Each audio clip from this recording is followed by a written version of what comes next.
Master minds commerce చదవాలనుకునే 10th inter విద్యార్థుల తొలి ఎంపిక.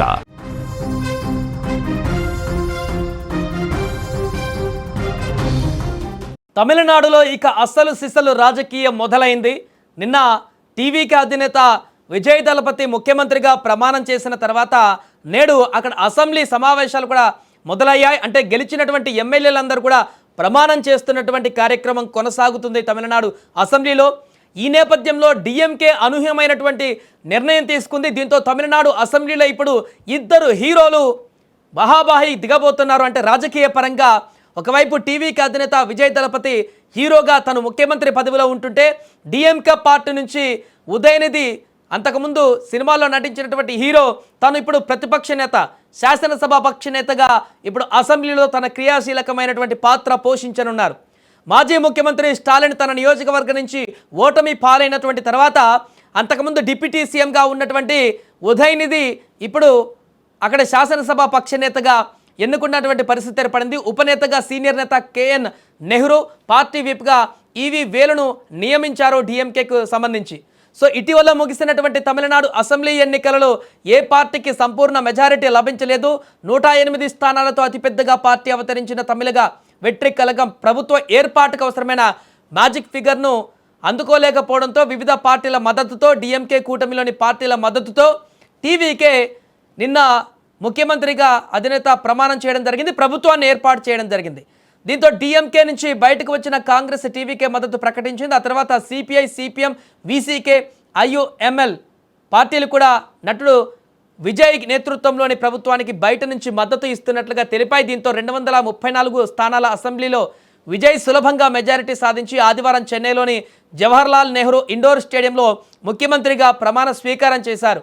మొదటి రోజే కొన్ని రాజకీయ పరిణామాలు కూడా మొదలయ్యాయి. విజయ్ వ్యాఖ్యలకు కౌంటర్గా స్టాలిన్ రాష్ట్ర బడ్జెట్కి సంబంధించి కౌంటర్లు ఇవ్వడం జరిగింది. అండ్ అలాగే రాష్ట్ర గీతానికి సంబంధించి నెలకొన్నటువంటి ఒక వివాదానికి సంబంధించి కూడా మిత్రపక్షాలే విజయ్ పైన ఆగ్రహాన్ని వ్యక్తం చేసిన పరిస్థితి ఏర్పడింది. ఇప్పుడు మాజీ ముఖ్యమంత్రి ఎంకే స్టాలిన్ అధ్యక్షతన వారి డిఎంకే పార్టీ ఎమ్మెల్యేలతో సమావేశం కూడా జరిగింది. కూటమిని వీడి కాంగ్రెస్ను విమర్శిస్తూ తీర్మానం చేయడంతో పాటు భవిష్యత్తులో అన్ని రాజకీయ నిర్ణయాలు తీసుకునే అధికారాన్ని ఇప్పుడు స్టాలిన్కి అప్పగిస్తూ మరో తీర్మానాన్ని కూడా ఆమోదించారు. అంటే అసెంబ్లీ కార్యకలాపాలకు సంబంధించినటువంటి వ్యవహారాలని కొడుకు ఉదయనిధి చూసుకుంటాడు. పార్టీ కార్యక్రమాలు, నిర్ణయాధికారం మొత్తం కూడా మాజీ ముఖ్యమంత్రి స్టాలిన్ తీసుకునేటువంటి అవకాశం ఉంది. సో అసెంబ్లీ సమావేశాలు ప్రారంభమవుతున్న నేపథ్యంలో ప్రతిపక్షంలో ఉన్న డిఎంకే తమ శాసనపక్ష కార్యవర్గాన్ని కూడా ప్రకటించింది.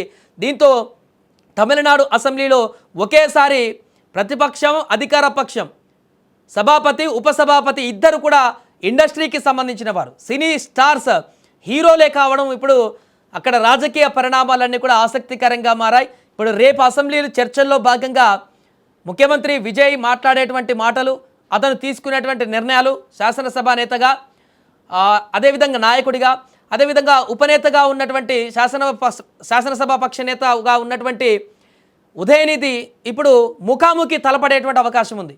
ఏ ఒక్క పాలనా నిర్ణయమైనా కానీ ఇతరత్ర అంశాలన్నిటికి కానీ ఇప్పుడు ఫేస్ టు ఫేస్ వీరిద్దరే తలపడేటువంటి అవకాశం కనపడుతుంది. దీంతో ఈ రాజకీయం అనేది సరికొత్త విధంగా మారింది. తమిళనాడు రాజకీయం మొత్తంలో కూడా చాలా డిఫరెంట్గా మారిపోయినటువంటి పరిస్థితి.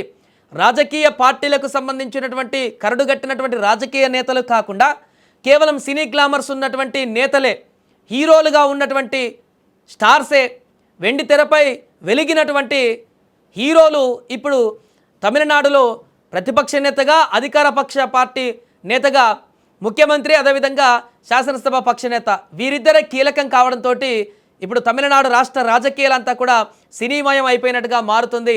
ఇండస్ట్రీ నుంచి వచ్చినటువంటి ఇద్దరు కీలక నేతలు, ఒకరు ముఖ్యమంత్రిగా, ఇంకొకరు శాసనసభ పక్ష నేతగా ఉండడం అనేది అక్కడ రాజకీయాలు, సినీ ఇండస్ట్రీ రాజకీయాలను ఏ రకంగా డామినేట్ చేస్తుందనే దానికి నిదర్శనంగా మారింది.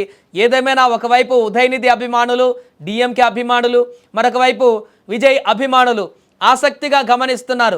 రేపు అసెంబ్లీ సమావేశాలు మొదలైన తర్వాత విజయ్ ఏం చెప్పబోతున్నాడు, తాను మేనిఫెస్టోకు సంబంధించినటువంటి అంశాలను ఏ విధంగా ఇంప్లిమెంట్ చేయబోతున్నారు, లేదా రాష్ట్ర ఆర్థిక వ్యవహారాలకు సంబంధించినటువంటి వైట్ పేపర్ కూడా విడుదల చేస్తానన్నారు.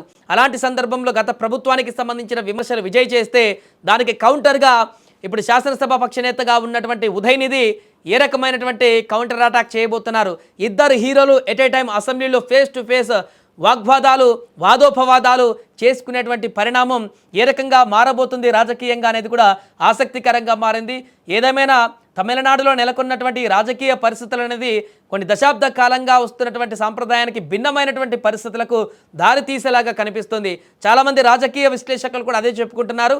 పూర్తిగా ద్రవిడ పార్టీలను కాదని ఇప్పుడు టీవీకేని అధికారంలోకి తీసుకువచ్చిన తర్వాత అక్కడ ప్రజలలో కొంత మార్పు కనిపించబోతుంది అనేటువంటి విషయం కూడా మనకు తెలుస్తుంది. అదే రకంగా పాత తరం నేతలు కాకుండా ఇప్పుడు కొత్త తరం నేతలే ఇద్దరు కూడా అసెంబ్లీలో ఉన్నారు. ఒకరు శాసనసభ పక్ష నేతగా, ఒకరు ముఖ్యమంత్రిగా. ఇద్దరు కూడా ఇండస్ట్రీకి సంబంధించినటువంటి హీరోలు మాత్రమే, గతంలో హీరోలుగా ఉన్నటువంటి వారే.